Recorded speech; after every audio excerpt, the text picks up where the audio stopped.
எல்லோருக்கும் வணக்கம். நான் உங்கள் அம்மிச்சி ஜோனா பேசுகிறேன். இன்றைக்கி நேந்திர மரம் வச்சு பழம்பொரி செய்யலாம். வாங்க வீடியோக்குள்ளே போகலாம். இப்போ நான் 4 பழம் எடுத்துருக்கிறேன். அதை உரித்து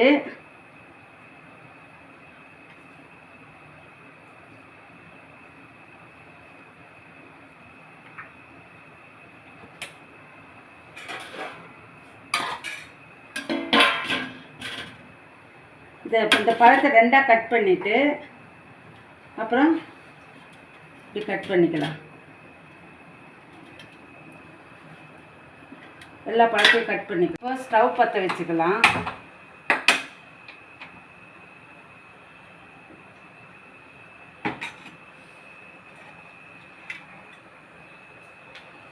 எண்ணெய் சூடாகட்டும். மிதமான சூடில் போடல, எண்ணெய் கொஞ்சம் சூடாகட்டும். பழம் கட் பண்ணியாச்சு. இப்போ மாவு 200 கிராம் மைதா எடுக்கணும். அப்புறம் 50 கிராம் அரிசி மாவு எடுத்துட்டு 1/4 டீஸ்பூன் சோடா உப்பு, தேவைக்கேற்ப உப்பு கொஞ்சம் போட்டு நல்லா இப்படி அடித்து 5 மணி நேரம் ஊற வச்சுருக்கிறேன். 5 மணி நேரம் ஊற வச்சோன்னே தான் போடணும்.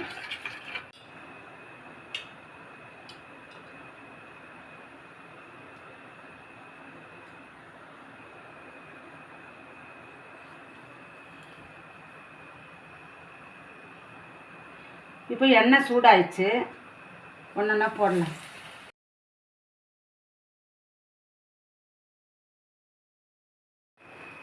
இப்போ பழம்பொடியெல்லாம் போட்டாச்சு. இப்போ எடுத்துட்டு